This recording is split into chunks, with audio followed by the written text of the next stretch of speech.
So yon, what's up mga idol? Marahil marami sa inyo ang nagtatanong o nagtataka kung paano nga ba napapadami ang followers at views ng ibang mga content creator. So paano nga ba ito ginagawa?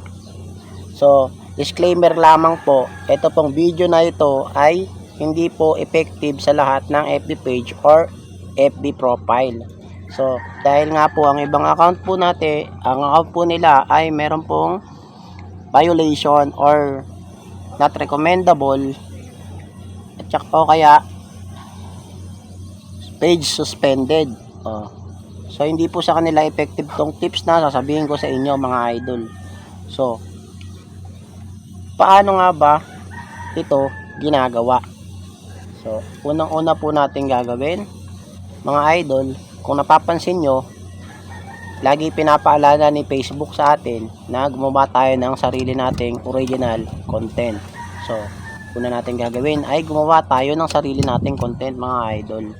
Iwasan na natin gumamit ng mga music galing sa mga makaka-copyright tayo mga idol dahil magkakaroon tayo ng violation sa mga music na yun. Kaya iwasan na natin mag-upload na mayroong may music hanggat maaari.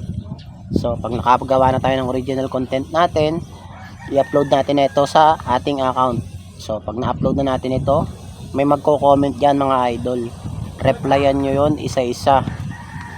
At hanggat maaari, pahabain nyo ang conversation nyo mga idol. So, pag humaba ang conversation nyo, mapapansin siya lang ibang creator.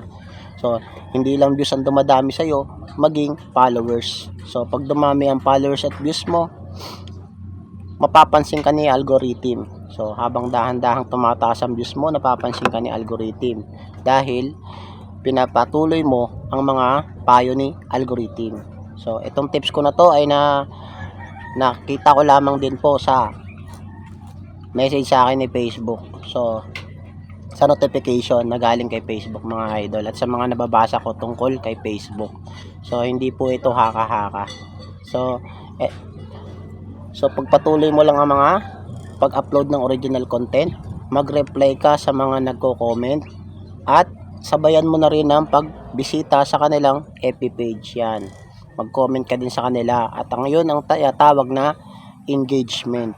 Yan. Pag nakikipag-engagement ka, yung nagko-comment, nagre-react ka at pinapahaba mo yung conversation, mas lalo kang mapapansin ni algorithm. So, panatilihin mo yung pagiging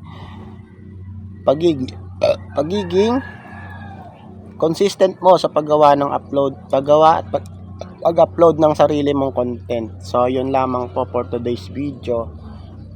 Peace out.